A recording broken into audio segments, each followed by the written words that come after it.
Okay, folks, strap yourselves in for this one. What we're diving into today, it's a real doozy. We're talking about a blatant attack on democracy, a straight up power play, and it's pretty chilling, to be honest. That's all it is. So, we're talking about Colonel Susannah Meyers. 25 years of service, decorated military leader, commander of Putufik Space Base in Greenland, fired, gone out. And get this, the timing. Just hours, literally hours after she reportedly pushed back against Vice President Vance's, shall we say, ambitious plan to annex Greenland. Wow.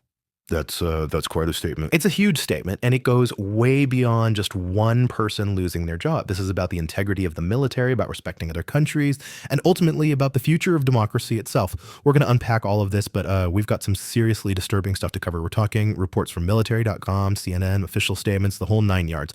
Our mission here to figure out exactly what went down, why it matters, and what it means for all of us. Let's get into it. All right, so let's start with the timeline. Colonel Meyers, she's removed from command right after an email surfaces. What's in the email? Criticism of VP Vance's whole Greenland annexation thing. But here's the thing, Putufik, that's not just any base. We're talking Arctic defense, satellite operations. It's crucial. And to see the commander, boom, gone just like that after speaking out, well, it raises some major red flags. It certainly does. Putufik is, geographically speaking, essential. Monitoring the Arctic, keeping our satellite systems running.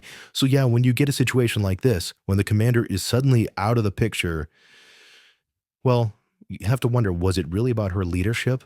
Was there something else going on? Bingo. So what's the official reason for this midnight firing? According to military.com, Colonel Meyers, she sent this email. She's basically saying Vance's push to annex Greenland, all the, propaganda that comes with it, it doesn't line up with what the base is actually supposed to be doing. Right. It's like she was trying to protect the base, keep it focused on its mission, and keep it out of these political games. What do you think about that based on what we know? Well, if what's being reported is accurate, it does seem like she was trying to maintain that line, keeping the military professional, neutral, not letting it get dragged into a politically motivated situation. And the Pentagon, what do they say? Well, their chief spokesman, Sean Parnell, he comes out and says it's a loss of confidence, a zero tolerance policy for anyone who goes against the president's agenda. But here's the kicker. He actually links to the military.com report on X. Oh, yeah. Almost like he's using it to back up their decision. Pretty telling, if you ask me. It's more than telling. It's practically a confession. They're getting rid of a high-ranking officer because she disagreed with the president on a political issue. That doesn't sound like military discipline. That sounds like demanding blind loyalty. Yeah, you hit the nail on the head there. This whole thing, it really feeds into this growing worry that the military is becoming more and more politicized. The expectation, the hope, is that military leaders, they put national security first. They focus on the mission, not on whatever political goals the current administration happens to have. This situation, it muddies the waters, and that's a real problem. A big problem. And let's not forget, this all happens right after Vice President Vance takes that very public trip to Greenland with his wife. And the things he was saying there, well, let's just say diplomacy wasn't exactly his strong suit. Right. Late March, Vance goes to Greenland. And his message is loud and clear. The U.S. must take control of Greenland. He actually says Greenlanders would be safer under U.S. rule than under Denmark. I mean, come on, that completely ignores the political situation that people who actually live there. It's just, wow. Wow is right. To just waltz in and declare, what's best for another country's citizens, it's got that old school colonial vibe, like something out of a history book.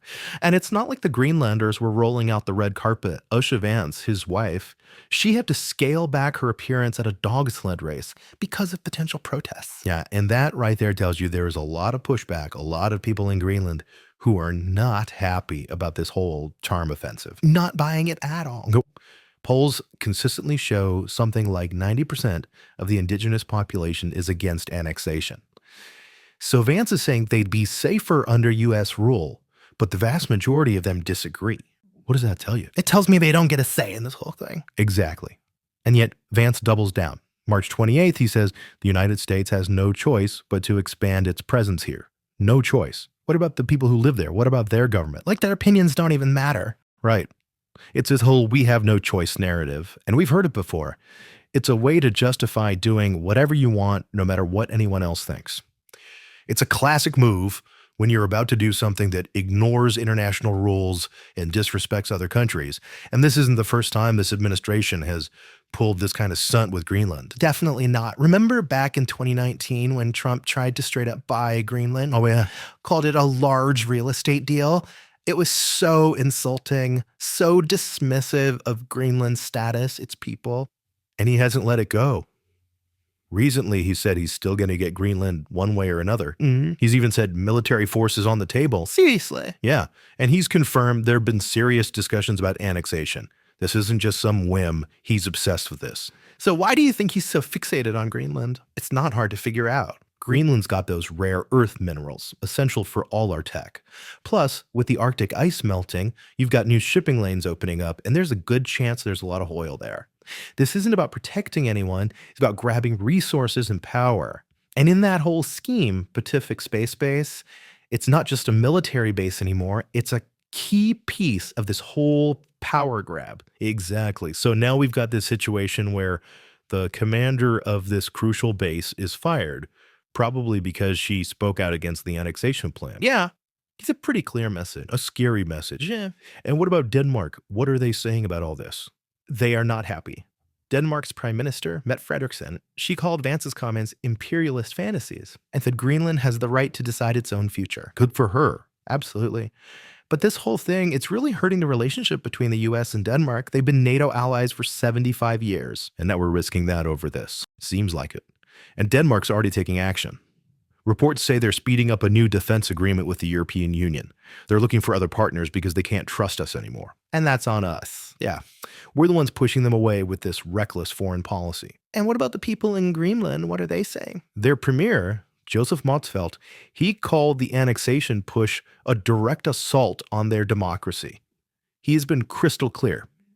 Annexation is not up for discussion. So they're united on this. Totally. Even political parties that usually disagree on stuff, yeah, they're all against this. It shows how unpopular this whole idea is in Greenland. This isn't just happening in a vacuum, though. This has global implications. Oh, absolutely. When you act like this, when you ignore international rules and the wishes of an entire population, it sends a message.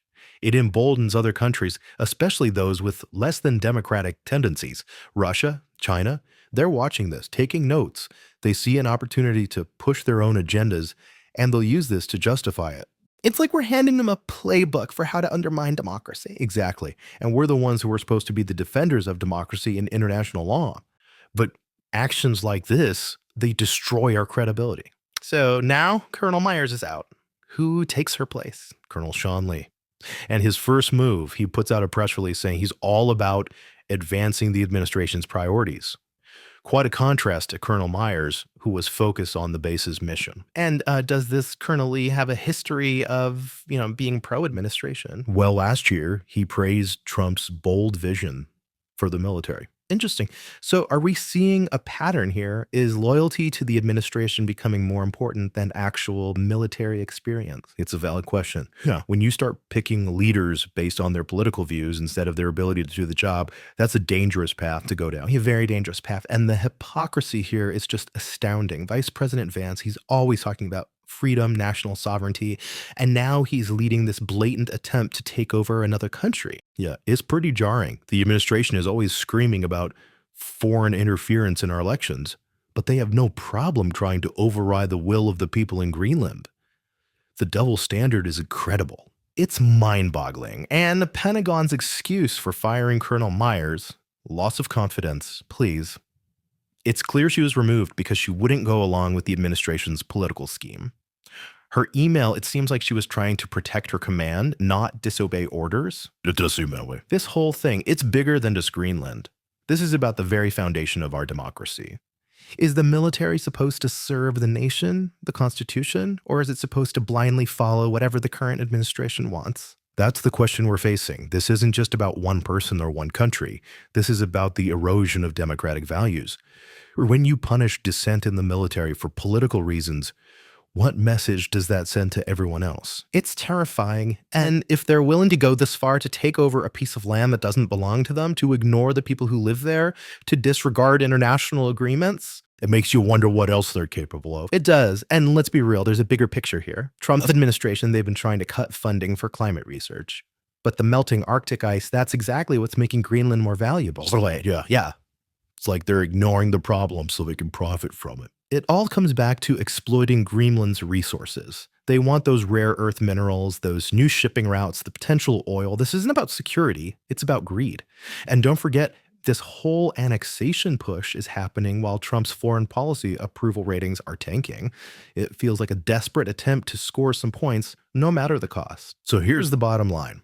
We've got a decorated military officer who's been fired, seemingly because she objected to a politically motivated plan to take over Greenland.